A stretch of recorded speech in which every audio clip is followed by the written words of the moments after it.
I'm doing very well, thank you. Well, my first major was actually social work, and I was a young single mom, and I wanted to go into, I had this idea I was going to save the world, and I thought that would be one way.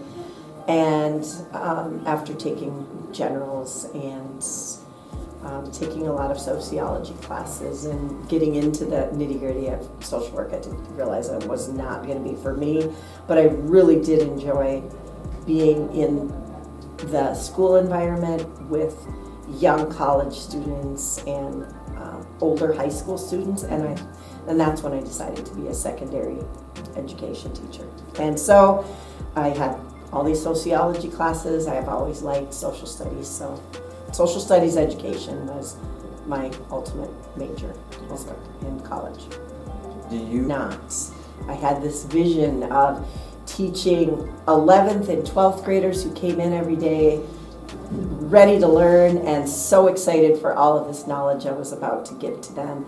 And that's not really how it worked out. It didn't, I guess student teaching actually even took that out of that idea from my head. I did do my student teaching with 10th grade U.S. history. So, and when I started in Aiken, I did not start with 10th graders. For quite a few years, I taught 9th grade, actually. 9th grade civics. So,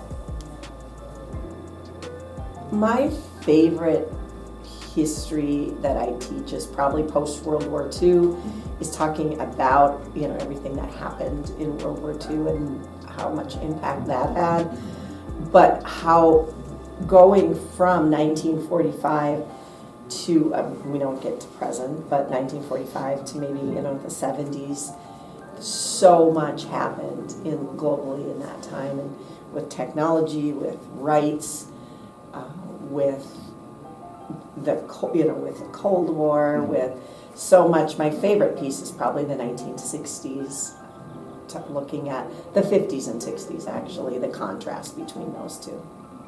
Who was your favorite during that time? Well, the one with the things to talk about would be John F. Kennedy. But even though he was not very long, but mostly instead of just looking at their administrations, we'll look at, the impactful things. And, for instance, Truman, before, looking at desegregating the military, and, even before that, FDR being elected four times, and, being so much momentous legislation and things, but yet also looking at the fact that he was responsible for Japanese internment and a lot of things. So, but probably JFK, which I know is a personal favorite of yours. There's not a certain piece of history and we are required to teach the standards, so even if we, we're told we can't, we would have the standards to stand by. We have to be quite careful as to not be picking a side or wading into any current politics.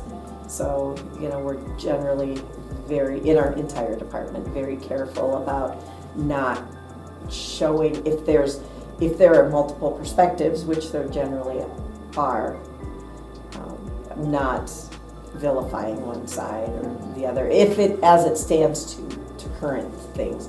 Mostly, once something's in the past, even in the current political climate, and because it's in the standards where it's acceptable, I guess. Well, I don't have a whole lot of other experience. I mean, this is my 22nd year at Aiken High School. My only other experience is my kids went to Pequot for a while, and I student taught and did some summer school teaching at Brainerd High School. I think we have a lot of good things. I think we have a phenomenal staff, especially in our core departments that have been here a long time. We have great kids, so especially for a town our size, I actually think we have a lot of things to offer. We have kids that go to universities all over the country and do some really, really impressive things. So I think that doesn't just happen by accident. Well, probably not quite as small as Aiken. I grew up in North Dakota. I grew up in Mandan, Bismarck. So I am not a big city type. So I've never ever wished to live in a big city. So probably a smaller town or a suburb or something like that is probably where I saw myself living. So no, even when I go on vacation, if I'm in a big city, I'm happy to get home. Well, thank you, Mrs. Brucker. Oh, you're very welcome. Thank you, I Mars. appreciate your time for all this.